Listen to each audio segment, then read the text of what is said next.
Podcast number 126, Leading the Way in the Secondary Setting. Actually, I changed the title on all the things that I think I posted, and it's Concussion Protocol and mTBI research, but it's still number 126. So we're going to be talking about the Concussion Protocol and the mTBI research done there. This is the first time I've done this. Is I had a conversation with Dr. Resh beforehand, so I recorded that, kind of edited that or turned it into MP3, and so I hope to play that back here in the podcast so that we can have that conversation, so that the guys there at DeSoto can actually hear what he was saying. So hopefully it all works out. If not, again, this is the first time I've done it, and it was a last minute deal because he was going to have class. So hopefully it works out. But I am your host, Jeremy Jackson. Sitting right beside me, we got Jose, Shakira, Gabby. We have representing Memorial Herman, Bubba Wilson, and then Matthew. And some of our other students are doing the other jobs. Bernice is over there on Ustream. Bob is over there on Twitter. And then, of course, we're having some sort of technical difficulties, and my tablets won't turn on, so I can't be typing in the show notes. But we're going to make it work. sportsmedicinebroadcast.com. If you want to check out the website, sportsmedicinebroadcast.com, that has the links to all that stuff we just said, and where we broadcast live almost every single Wednesday. So without much further ado, Matthew? Please tell us about yourself. Let's start with Mr. Young. How's it going? My name is David Young. I'm one of the athletic trainers here over at DeSoto High School. This is my 12th year in the profession. I've been at DeSoto for 5 years. I also spent 5 years at Cedar Hill, 1 year at Beaumont Central High School, and 1 year over at Red Oak High School. I also did my undergrad over at the University of Texas at Arlington. Graduated from Westbrook High School, and working here with my lovely wife, Corey Young, as well as Kyle Tribble and Evan Wool. Hi, I'm Corey Young. I went to the University of Indianapolis in Indianapolis, Indiana. That's where I did my undergraduate degree, and I've been at DeSoto for 11 years. I'm Kyle Tribble. I've been in the profession for 12 years now. I've been at DeSoto for 8, and I spent 4 years at Huntsville ISD as well. I'm also a graduate of the University of Texas at Arlington, and that's about it. I'm Evan Woolno. I went to Tarleton State University. It's 4 years in the profession. I did 2 years of contract work, and this is my second year here at DeSoto. All right, very cool. All right, so now here we're going to try and play the deal from Dr. Resh. All right, so joining us here, we have Dr. Jacob Resh. This conversation was recorded previously. What's up, Bubba? Oh, we're good. All right, so if you guys have comments, you have to make sure you give me a second to pause it, or we can listen to it. Again, the whole thing, I think, it's 23 minutes. So we'll listen to that. If you guys want to jump in at any time, wave your hand, and then I'll pause it, and we can go from there. Got it? All right. Yeah. The show, because he has to go teach. So Dr. Resh, I'm saying that correctly? Yeah, that's correct. All right, so Dr. Resh, will you please tell us about yourself quickly, and then we'll talk about your research. Yeah, so I graduated from the University of Georgia in 2010. After that, I spent 4 years at the University of Texas at Arlington, where I specifically addressed concussion in both young and adult athletes. And since that time, I've now moved to the University of Virginia, where I'm an assistant professor and affiliated faculty with the Brain Injury and Sport Concussion Institute.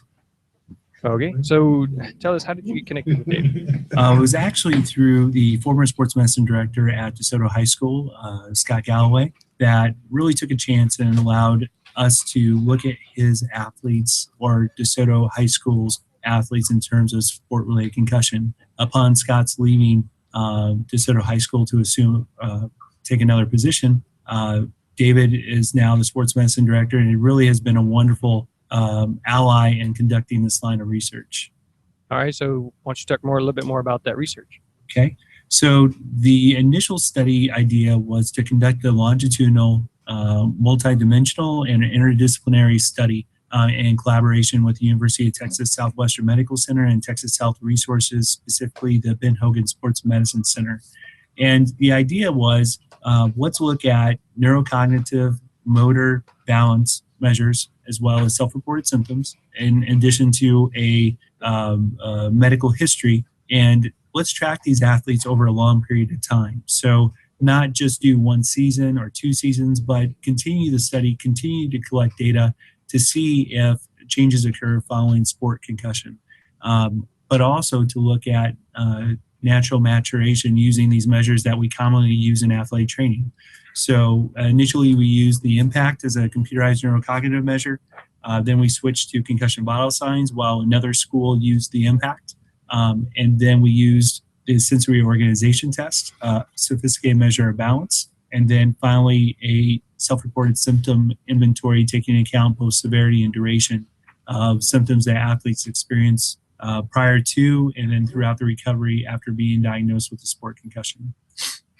All right, so how common is this level of research in a high school setting?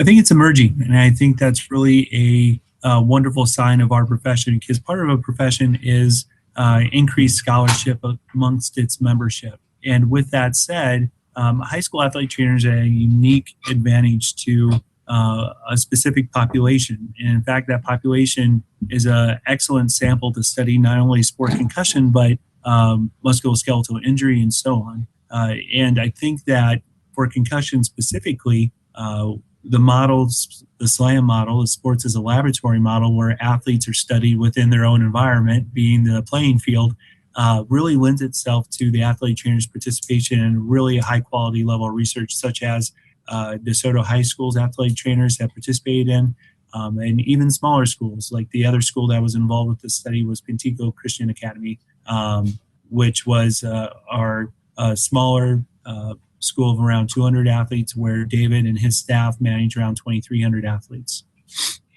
All right, so talk about some of the results that you've seen from all this research that you've been joining with David Young there at DeSoto.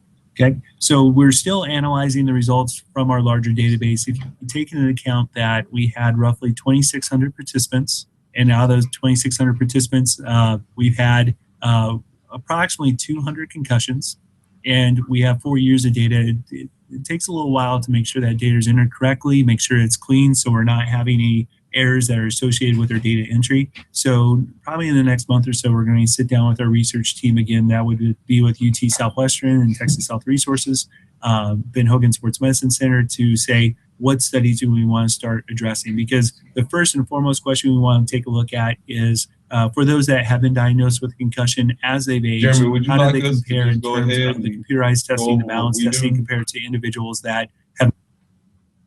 Can you guys not hear that? No, we can't hear it. Oh, well, it's been playing. Sorry, I didn't know that you guys couldn't hear it. So we can hear it over here. Okay. So that makes things interesting, because we've just spent 5 minutes staring at nothing. I thought you guys were listening in. We were trying to decide if we were gonna say something. All right. Well, since you guys can't hear that conversation, and I don't know how else to do it, at least on the fly, why don't you guys tell us about what you're doing over there as far as the concussion management, the research with Dr. Resh and those kind of things? Well, it started when Scott Galloway was here. He was the head athletic trainer for about 14 years. And then when I took over, we just continued the relationship with Dr. Resh, and then ponied up with Dr. Renaker over at UTD and UT Southwestern for a longitudinal study on mTBIs. And what normally happened, we would have a athlete that would get diagnosed with a concussion and have to go over to UTA, where Dr. Resh would then do a cognitive test as well as the balance test on a neurocom with this particular study, just to see the differences of baseline while the athlete was symptomatic, and then when the athlete was asymptomatic, to see the differences in the data that was presented. So we kept with that study once he moved and went to the University of Virginia, and Dr. Renaker helped us out, and UT Southwestern purchased us a Vertec foot plate.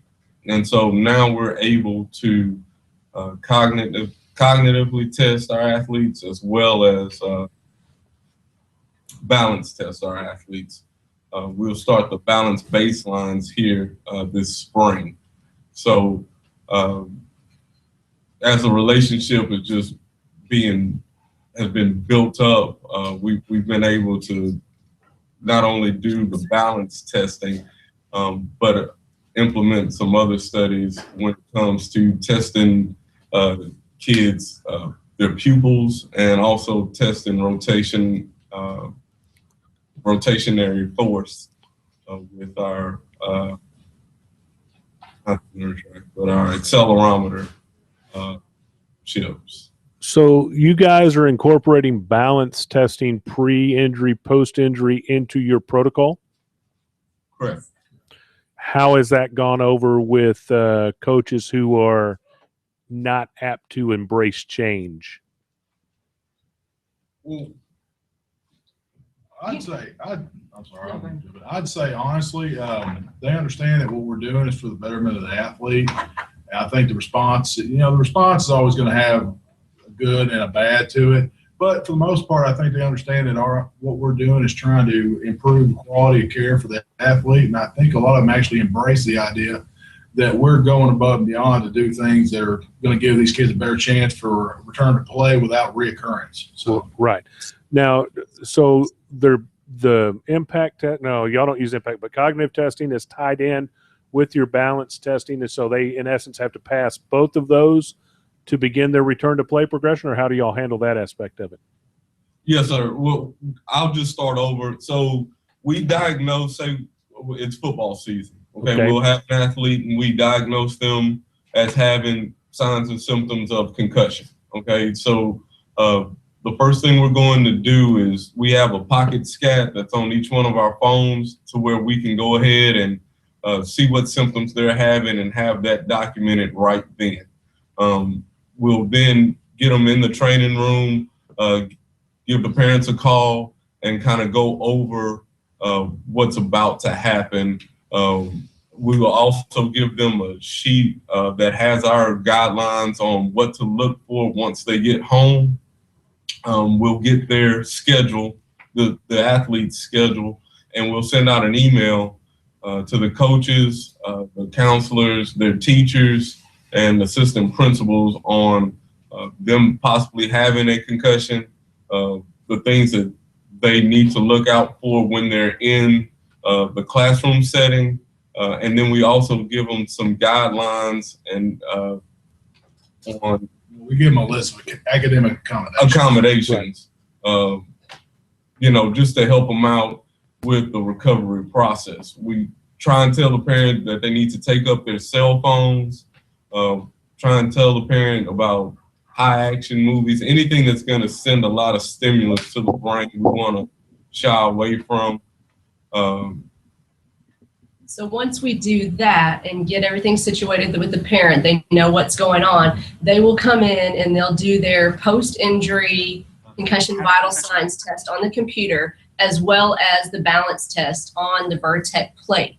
That is initially. Then each day they'll come in, they'll fill out a scat card letting us know their symptoms. Once they're 24 hours free of any symptoms, we'll go ahead and retest them on the balance as well as on the concussion vital signs so that we can have that quantitative data to compare to their initial baseline and their initial balance test to make sure that they're fully healed and not just telling us they're not having any symptoms. Okay, because I've had some of the similar thoughts of what y'all are doing with some stuff we've looked at trying to do, and so I'm just going to pick your brain a little bit off of this. So let's just say those all look good and they're allowed to begin their return to play. Once they do their return to play progression, do y'all do any further testing, or as long as they don't have problems, they're good? As long as they don't have problems, then they're good. Typically, with all the information that we've done and been given, they're very, very completely healed to go back. Now, we tell them, hey, if there is an issue and there is something, definitely come back and let us know. Or if a coach would notice something, hey, come back and let us know. Otherwise, mainly they're good to go at that point once they receive the physician's clearance and then complete our 5-day, asymptomatic concussion return to play protocol. Right. Have you had the instance where, say, their cognitive testing is good, but their balance is still lacking? How do you handle that? Well, you go off of you have to look at their baseline results and have a good idea of how close they are to being to the point where they're not having as many issues, or it's not an issue as much as you think. That helps out a lot, and that's where it really has been nice to be able to get the baseline test on the balance before they're going out. We have been able to get a lot of that for a lot of the sports now, but generally we like the results to be in the right parameters before they have a return. So, and those parameters and that data is actually looked over by a neuropsychologist as well. Okay. So Dr. Monroe Cullum, that data will get emailed to our team orthopedic. It'll also get emailed to our neuropsychologist as well as Dr. Resch. Okay. To review, and then once he's happy with that, then what'll happen is that data he'll email me, and we'll get the team doctor to set up an appointment to go to get cleared by the physician. All right. You guys all right over there? Sounds like there's Yeah, some we street have That's a lot of snow day fun. Okay. So I'm going to try this again real quick and see if I got it to work. All right. So after about 10, 15 seconds, if you guys don't hear anything at all, then wave your hand and then or just speak up. But I'm going to try it again and see if it works. Sounds good. Thank you. Brain Injury and Sport Concussion Institute. Okay. So tell us, how did you get connected? All right. So joining us here, we have Dr. Jacob Resch. This conversation was recorded previously in the show. Can you guys hear that? Yes, we can hear it. All right, good. He has to go teach. So Dr. Resch, I'm saying that correctly? Yeah, that's correct. All right, so Dr. Resch, will you please tell us about yourself quickly, and then we'll talk about your research. Yeah, so I graduated from the University of Georgia in 2010. After that, I spent 4 years at the University of Texas at Arlington, where I specifically addressed concussion in both young and adult athletes.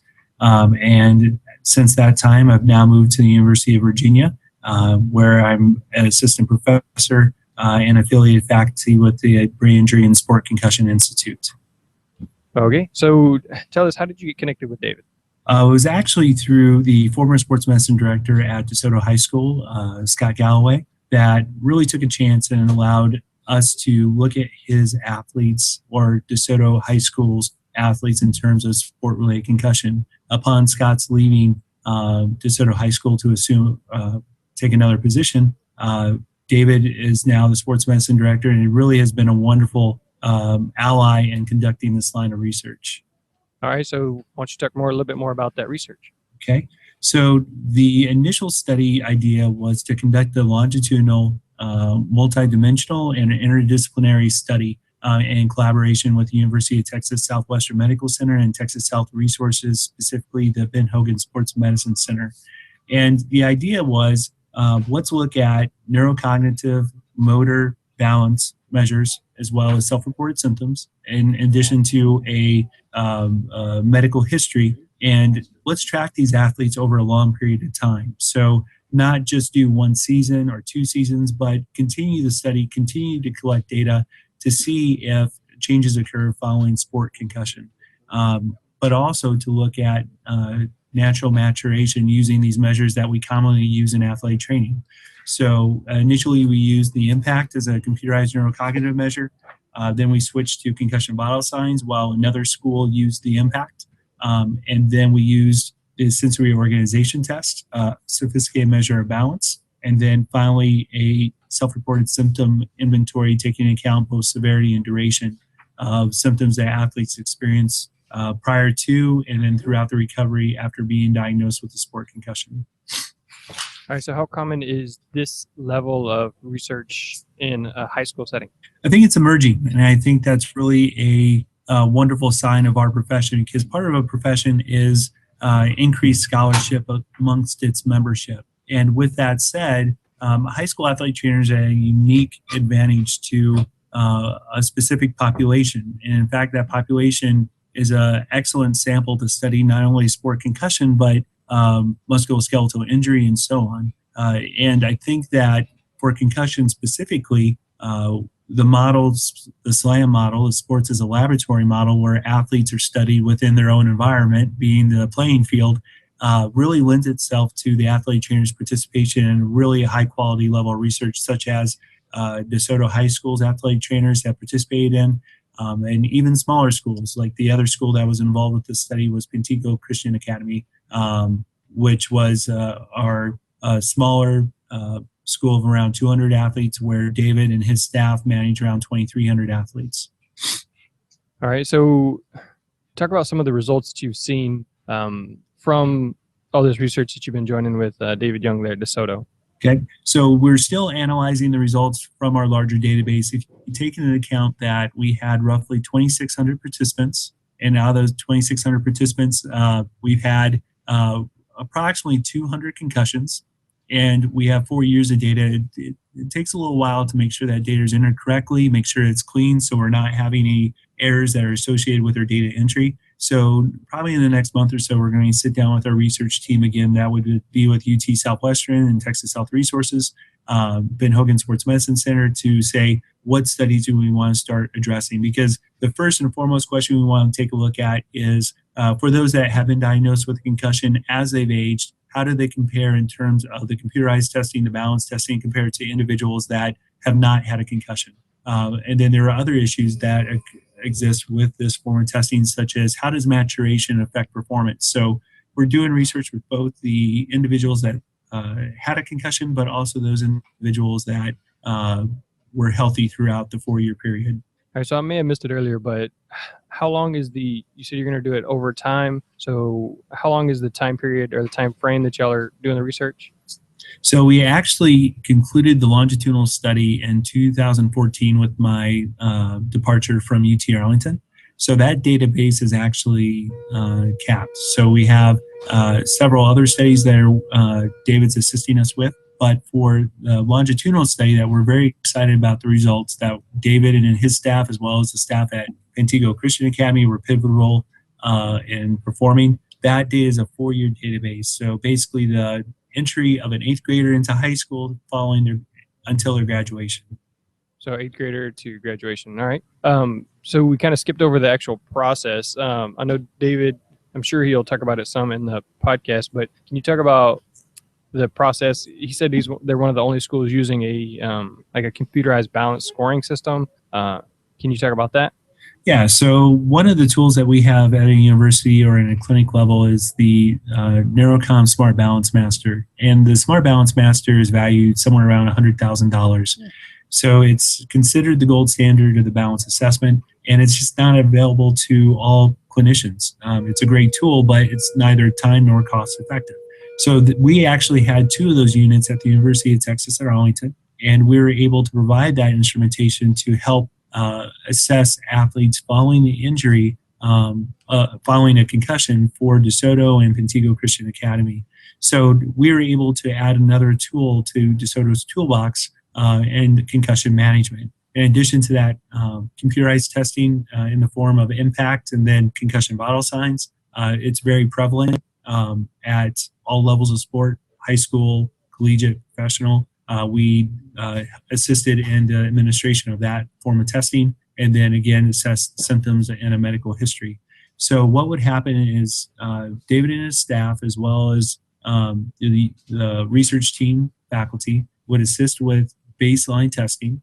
In the event of a injury that would occur, the individual will return to our laboratory at UT Arlington within 72 hours. And really that was to facilitate a parent bringing the athlete to the University of Texas at Arlington, since it was a drive about 20 to 25 minutes. We reassessed them using every test, so the sensory organization test for balance, impact or concussion vital signs and symptoms. And then David and his staff would track those individuals in terms of symptoms until the athlete reported symptom-free when they returned to our laboratory. And we capture that final data point.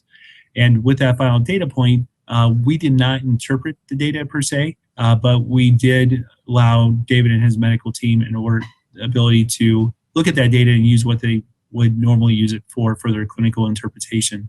In addition, we had a neuropsychologist assist us with an interpretation that would more difficult cases. All right, so I'm definitely not an expert, but it sounds to me like there was a lot going on. You said you use the balancing, you use impact testing, you use all the functional testing. So what do you see as the end result of this? So the end result, basically to look at the tools that people are using currently to manage sport concussion. And I think one of the overriding factors about this is looking at these instruments and determining their value in assessing young athletes as they mature, but also looking at them post-injury to determine the clinical value of each of these tools. And really to reinforce, and maybe we won't reinforce, it depends on our data and what it says, that a multidimensional approach is advocated for concussion management. And that's one of the unique things about this study is I feel that going into this study, all research members were unbiased, and I believe that David and his staff are unbiased towards the instruments that are being used to really look at the data and say, what is it telling us? What is the appropriate timing of administration of these tests? Does this test value, or does the test value change if the 12-year-old versus a 14-year-old versus a 16-year-old versus an 18-year-old? Those are the things that I think are going to be coming from the study. And, as I mentioned right away, one of the major purposes of this study was to determine, is there a cumulative effect of concussion in young athletes as they develop compared to individuals that don't have a concussion? Please keep in mind that these are still, although very expensive measures, are gross measures of neurocognitive performance, balance performance, and symptoms that would only add to the body literature addressing this major issue right now in organized sport for those in middle school, high school, club sports, professional sports, and collegiate sports. All right. So given what you've done so far and the people you've worked with there, do you have any recommendations as far as concussion testing for, I guess, realistically, the high school? Because, we're not going to get a $100,000 machine here to do balance testing. So what are your recommendations there? Absolutely. I actually just did a webinar yesterday, and that was a very reoccurring question. And what I'd recommend is the athlete trainer, as we shift as a profession to evidence-based practice. And evidence-based practice simply is not only looking at research, but it's also taking the clinical expertise that we all possess and combining it with the best research evidence to say, hey, yes, that does apply to what we're doing, or no, it does not. And at this time, a multidimensional approach has been advocated since 1997, and it's still advocated, which includes some form of balance assessment that's evidence-based. So as of right now, the most evidence would be behind the balance error scoring system, as well as a sensory organization test in order to assess concussed athletes or baseline test concussed athletes. For the computerized neurocognitive test, I'm working on publishing a study right now that shows there's really not too much difference between the computerized neurocognitive tests that are available for the athlete trainer to use. It's personal preference, but also, again, you have to look at the environment and say, what can we facilitate here well? And it's also understanding the caveats of the test, saying that, well, we are now using impact, ANAM, concussion vital signs, Axon Sport. That's great, but can we make sure the environment's controlled, that we're not assessing 30 to 50 to 100 athletes at one time? Rather, we're trying to keep the ratio of how many athlete trainers are observing the test to the number of athletes being tested relatively low. What's been recommended in the literature for computerized neurocognitive testing has been 1 to 5 to 1 to 10. So one proctor to 5 to 10 athletes in order to reduce invalid tests and to make sure that athletes aren't distracted while taking the tests. Additionally, for the balance assessment, as I mentioned, the best in the SOT, the balance error scoring system, and sensory organization test have the most evidence behind them. And I would encourage, if you're using the best, do what you can in order to make sure you're getting the best scores. So the best takes approximately 4 minutes to administer, maybe a little bit less if you're more familiar with the instrument. But at the same time, what we know is there's a practice effect with the test. So I would encourage one administration followed by administration of the test again, which would lengthen the test administration to 8 minutes. but you're going to reduce any error associated with practice effects or the individuals getting better at taking the test. And then for self-reported symptoms are still a strong indicator of the presence or absence of the injury, but it's a matter of adopting a scale that you feel comfortable with. The SCAT-3, the SCAT-2, the SCAT all have their scales, which are absolutely fine to use, but there are over 20 scales that are available that the athlete trainer can adopt that range from, I believe, 9 items all the way to 25 items that either rank a symptom on severity or what I recommend, severity and duration, as a good scale to use to assess an individual throughout the recovery from the injury. So at this time, it's a multidimensional approach. So if I was at a high school of 200 athletes, I could assess those 200 athletes using the SCAT-3, using the balance error scoring system and a symptom scale independent of the SCAT-3 for relatively inexpensive amount. That amount, of course, is tied to the number of athletes you're assessing, not only in terms of cost, but the number of people to administer the test. But at a moderate level, there are computerized versions of the balance error scoring system that look at sway velocity. Those instruments have recently had evidence of reliability produced about them that say, okay, great, but we still need to look at evidence of validity. But adding that to a computerized neurocognitive test, such as impact or concussion vital signs, ANAM, axon sport, would be great, along with a symptom checklist. And last, the most expensive model would be the computerized neurocognitive test, in addition to a sophisticated balance unit like the Neurocom Smart Balance Master or the Vertec Dynamic System, which are in the range of about $100,000. And then lastly, symptom checklists. The other piece of this, and this is what I encourage all athletic trainers to do, is to reach out to your local neuropsychologist. And I say local because the neuropsychologist can be reached through the internet. As long as the relationship is built and you're able to encrypt a PDF, there's no reason why a neuropsychologist can't provide their expertise via looking at an encrypted impact file, concussion file, science file, so on. And I think that neuropsychologists, especially those sport neuropsychologists, are underused, and especially when looking at prolonged or difficult cases, prolonged recoveries or difficult cases. There is a particular society that came into existence a few years ago called the Sport Neuropsychologist Society, and you can actually look for a psychologist that met the criteria to be part of the society, which is very rigorous, to contact them via email, set up a phone interview or a face-to-face interview with them and say, what would it do to have you be part of our concussion management team? And you, as the athlete trainer, make the call. Say, do you want every report to be looked at by the athlete, the neuropsychologist, or do you just want those individuals that have prolonged recoveries? And it's a conversation you and that particular neuropsychologist would have. In Texas, Monroe Cullum, Mark Barisa, Summer Ott, they're all wonderful neuropsychologists that are part of the system. And I think it's important to stress it's not just a multidimensional or multi-test approach to concussion management. It's a interdisciplinary approach as well. Yeah, Dr. Summerat, she's been on the podcast a couple times. She's with Memorial Hermann, who is our district sponsor, or they sponsor our district's sports medicine stuff. And so we have a really good relationship with Dr. Ott. So yeah, I that's where we send most of our stuff. So you said you had about 15 minutes and it's been about 20. Are you running late already? I have about 10 more minutes. Okay. So kind of to make sure I understood, what you're saying is use the BEST, which is part of the SCAT-3, right? The balance error scoring system. We use impact here because, again, Memorial Hermann pays for those impact tests for us. So relatively, the computer generated tests are similar. And then from there, you said we need to control the ratio, because right now what happens is usually the other athletic trainer here will take about 20 or 30 kids to the computer lab. He'll administer the test, maybe with one of our students there to kind of help answer questions or troubleshoot. And then you're saying do the BEST beforehand as well as afterwards? Is that what I was understanding? So no, actually, when you're doing the pre-injury assessment, you would do your computerized neurocognitive test, you would do your balance assessment, whatever that may be, the BEST or otherwise. And then post-injury, you administer the same test, and again, when the athlete's symptom-free.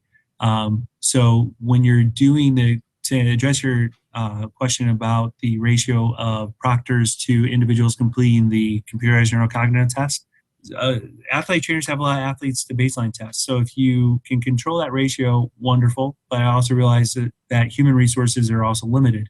So if you were able to test normally 30 athletes and we're able to cut that in half to 15 and make sure there's a space between every athlete at every computer, so you have a large gap, so you're minimizing distractions, that might be one potential solution. That's not ideal, but what also is not ideal that is if you have a large number of invalid tests and you have to retest, say 50 athletes, 81 athletes, depending on the number of athletes that you have at your school. So the more you control that initial environment, the better results you're going to get.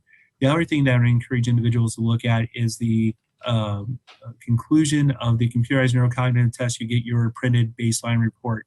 One issue that I published on is the valid but invalid tests. All tests have invalidity criteria, criteria that an athlete may underperform that the test will pick up on. Now, what we've recently shown is that those tests that appear to be valid might be invalid. So an individual that would have an invalid test would appear to have a valid test based on the criteria set forth by the test manufacturer.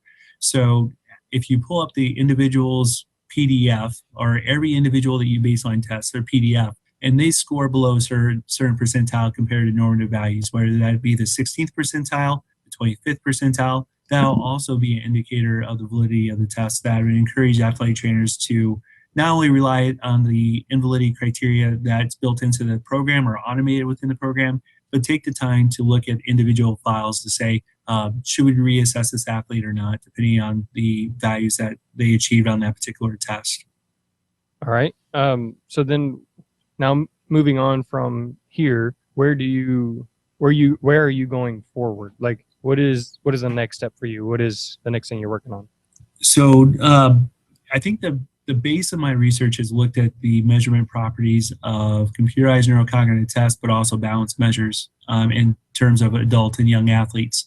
And what I'm looking at right now is establishing those values to assist athlete trainers in making evidence-based decisions on what tests they would consider incorporating into their concussion management protocol, but also just realize the limitations of the tests that they've already chosen and to complement those with different tests.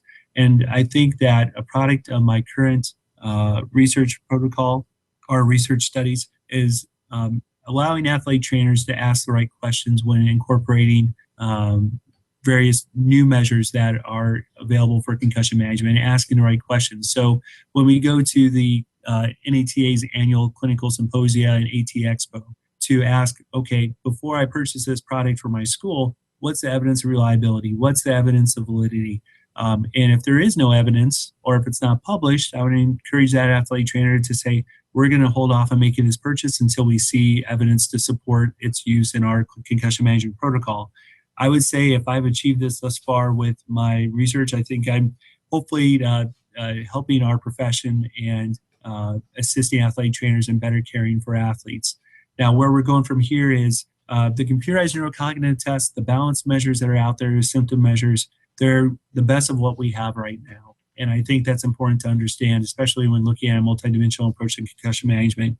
I think the next steps are looking at novel ways to assess the injury in order to benefit not only the athlete to get closer to a gold standard to assess concussion, but also to help our athletic training colleagues to make a more cost and time effective measure so athletic trainers can focus on the other injuries that they have to worry about, the ACL tears, the shoulder, the rotator cuff tears, the chronic injuries, because as you well know, Jeremy, concussion is just one of the injuries that we're dealing with that gains a lot of attention, but it's not to minimize everything else that we do in our profession. So to come up with a time and cost effective measure, a biomarker, or a way to combine the motor and cognitive tasks, that's where we would like to go with our line of research, and to better understand the current measures that exist in both young and adult athletes. All right, very cool. So where can someone find out more about you or the work you're doing? If you look at the University of Virginia website and you simply search for my name, so Jake Resch, R-E-S-C-H, my email address is jer6x@virginia.edu. That's jer6x@virginia.edu. I'm more than happy to address questions that people may have or assist them in helping develop an evidence-based concussion management protocol. But that said, I'm really proud to be an athletic trainer at this particular point in time, because a lot of our colleagues that are out there are doing a wonderful job at tackling a very difficult injury, and that's concussion, and doing the best of what they have. And as a researcher, I think it's my responsibility to assist our clinicians in order to make caring for these athletes more feasible and improving the care of the athlete while helping our profession overall. All right, very cool. Well, Dr. Resch, thanks for joining us, and hoping this soundbite is able to be played into the regular podcast. If not, then I'll put it in whenever I release the audio only version. So I hope you enjoy your class, and again, thanks for taking time to speak with us. All right, thank you very much, Jeremy. Let me know I can help in the future. All right. Almost started playing whatever song was on the next playlist. I don't know what it would have been. I think it's anyways. All right, so that was our conversation with my conversation with Dr. Resch earlier. And now let's see what I think Bubba was taking notes there, questions and comments he had. I was actually taking notes. I wasn't playing on my phone. But I figured that because I could see you were nodding and like mouthing yes, and and this I could figure that. So Bubba, why don't you go ahead and throw out some of your questions, right, and then so, at any point you guys can interject. For my colleagues to the north who are playing in the snow today, I applaud what y'all are doing. It seems like you've got a very supportive administration, and from our previous talk before he played this, and a supportive coaching staff. But let me just ask a couple questions that go along with that. Was there any pushback from the parents when their athletes had to go over to UTA for further workup? Yes, there's always that happened. Probably out of 10 times, that probably happened 1 or 2 times. Depending on what time slot we had available to get them over to Arlington, which Dr. Resch was saying is about a 25-minute drive. Really not too bad because traffic usually wasn't heavy at that point. But for the most part, we did a really good job, I believe, of communicating with the parent on what we were trying to establish and what we were trying to do with their child to put them in the best situation once they went back into their specific sport, which once you kind of explain and were able to sit the parent down with the athlete and explain to them exactly what was going to happen. Like I said, maybe 1 or 2 parents out of 10 would actually have some sort of pushback on, them going through the actual protocol. Right. Okay. So to stay on my pushback theme for a second, yes. Because in what I wrote, I did something similar to what y'all do with teachers, and this is something that we're looking at and working on right now, kind of a return to learn aspect. How much issue/pushback did you have?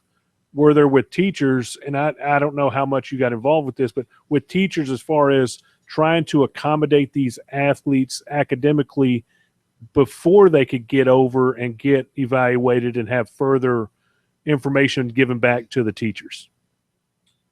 I think in the past that we've had a really good response from the teachers. They, they care about the academics of the athlete or the general student. So, I mean, in most cases, I think it's really given a warranted welcome, and I think they really appreciate the fact that we're thinking about them, not just the coach's aspect, but the teacher's aspect of doing with that athlete and giving them the ideas and what to do, what to look for, things to evaluate, and how to make decisions on how to deal with that person. Okay. Not that it makes a difference to me. It's more curiosity than anything. Why did y'all switch from impact to the concussion vital signs? Cost. Okay, easy enough. How long does it take you there to perform your balance test? Relatively quick, I think. 4 minutes. Yeah, 4 to 6 minutes tops. We have an individual who comes out and does that for us. It's a member of the staff that is working on the research project, and he's able to take care of that pretty quickly. So. And are you all testing all of your athletes with that?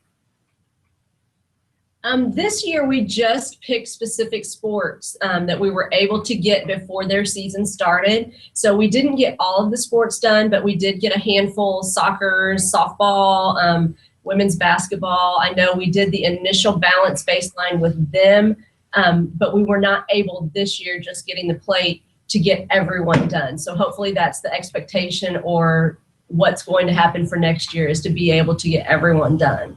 Now, are y'all going to, with this, and this was a question I had with Dr. Resch when he was talking about it, with this study, are you impact or cognitively testing them ninth grade only, or are you going to test them annually, every other year? How does that work for not only cognitive, but actually the balance as well? Well, we do our concussion vital sign testing. We do it from the 7th grade on, and we do it annually at the beginning of every year.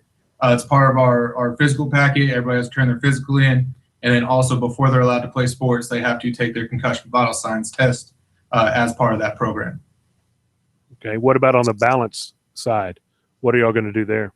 That'll start this year. We actually just got the Burtech in. When we were doing the longitudinal study with Dr. Resch, they wouldn't do the balance aspect until they had suffered and were presented with symptoms. Okay. So what would happen is once we went over the protocol and they were assessed, then in that 3-day window, 72-hour window, then they would get over to UTA to get inside the neurocom. To get that done. Okay. Is the plan to annually test for balance as well? Yes. Say that again. Is your plan moving forward is to test all athletes annually on balance as well as the cognitive then? Yes, sir. Okay. Yes, sir. Some bigger plans that are going on. We're actually trying to remodel an old weight room that we have in one of our field houses and actually make that into a lab to where we're able to do our cognitive and baseline testing and kind of storage, if you will, with the accelerometers and our pupillometers and everything that we're getting that we need to hold on to that's quite expensive, to make an actual brain performance lab or injury lab, if you will. That way we're looking at trying to put about 45 computers in there. We're actually looking at trying to have a room specifically designed to have the foot plates in that area.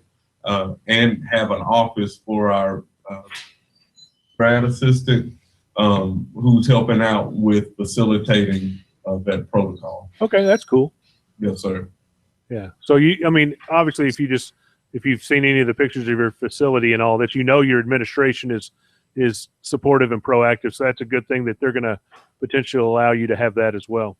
Yeah. With the biggest thing with DeSoto, from an administrative type standpoint, I think they've seen some catastrophic type injuries and what can happen from the legality, and it all comes down to money. So when it comes down to it, they rather spend $20,000 to $100,000 as opposed to 1 million. Right. Right. Being proactive. Yeah, be proactive versus reactive. Yeah. So exactly. I think that covered all my questions I had off listening to him talk. So Jeremy's over here playing with something. So I guess, what do y'all have to say? Well, I would just say that, like Dr. Resch talked about, having a multiple disciplinary approach to taking care of these concussions. I think the more tools you have at your hands to make a decision, the better. And I think that's something that we're seeing. We're continuing to see better results from our players who are returning to activity and less incidents of reoccurrence. So I think it's really been good for that standpoint.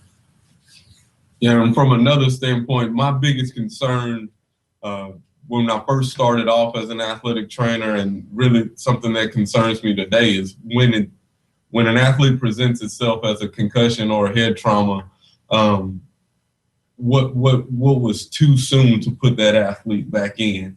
And for the 4 years that we've been doing these studies and had this protocol in place, we haven't had one student that came back, or one athlete that has come back and said, I think I came back too early. I'm still showing some signs or symptoms that have come back. I mean, once they go through the whole protocol and they go back, we haven't had one kid to come back and say, you know what, I came back too soon. Right, and I think that goes hand in hand a little bit. If you look at ACL rehab, are we, we need to make sure those go back at the right time. And Yes. I mean, how many of them have we had that have gone out there and gotten in drills and they're not ready? They're in the way, and they have to Right. get out of the way so everybody else can keep going.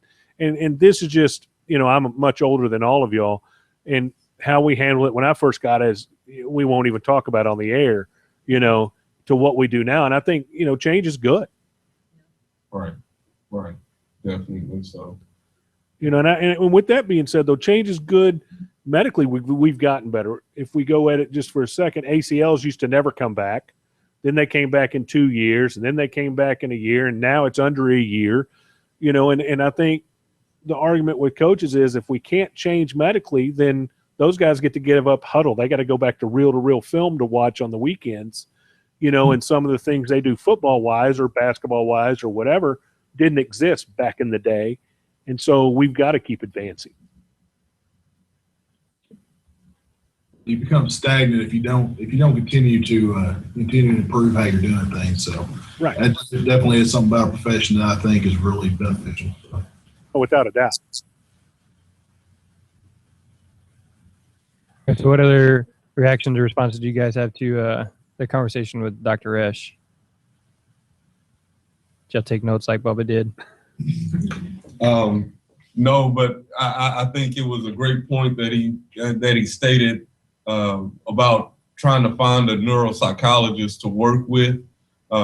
Dr. Cullum has just been a godsend for ourselves. I mean, he's able to kind of go over that data that would just be basically pig Latin for me, just looking at some of the graphs and everything else, and to really just put in the focus, okay, I think this kid is going to be okay, and no, we need to hold off on this kid. And I know that our team orthopedic has taken a great liking to Dr. Cullum because that kind of sets his mind at ease, because when we first said that we were going to start this, we had a tough time finding a doctor that would actually even sign off on return to play protocol.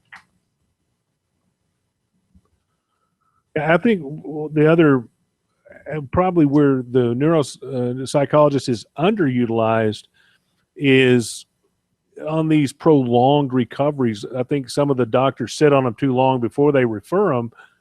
And that's where they're good at accommodations and some of these other things that maybe, hey, if we can jump on this a little quicker, we're not dealing with this as long as some of these others. And sometimes you've just got bad luck, in my opinion. You're going to be out a while and struggle, and that's unfortunate.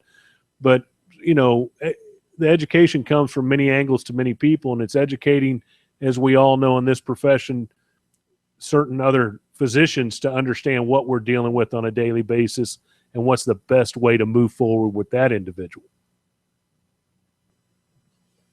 It definitely helps to have individuals with the right training and that physicians that aren't using the never really looked at their beliefs on concussions and their return to play. They're still doing some of the same old things and not growing as far as how they test, what they look at, so on and so forth. So. Well, right. We're 4 years into a law that, still there's people that say, well, you didn't lose consciousness, so you don't have a concussion. So we're always going to have that. But hopefully it becomes a smaller and smaller group every year. But, there's no right answer. I know that for sure. And that definitely makes having all the tools that, when there's not a right answer, it's great to have a lot of different ways to look at it and be able to make a decision. So. Right. Everything we have in front of us is showing us this versus, well, we're going to flip a coin. Yep. All right, so talk quickly. DeSoto High School, is it the only high school in DeSoto ISD? Yes, sir. All right. So how do you think this would transfer to a school district that has multiple schools? Because I'm sure the Dallas, I think Dallas ISD is really big, like HISD is, right? Correct. How have you guys kind of worked with them, or have they worked with you at all, with the people just immediately surrounding you, as far as, like I said at the beginning, it was leading the way. How have you guys helped them out?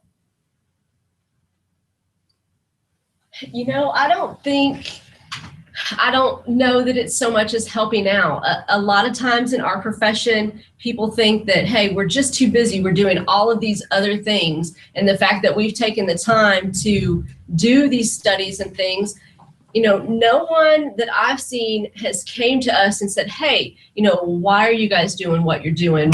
What results are you getting? And I don't know if that's because they think we're too busy or they're too busy, but it really hasn't been the case that people have been coming to us. That's what we would like. And hopefully this broadcast will get a little bit more, I don't want to say recognition out there, but to use us as an asset to other athletic trainers and let them know that, hey, we want to talk to people and we want to tell them what we're doing and the results that we've had. So hopefully this will, enable the people to see that we're open to that. All right. So actually,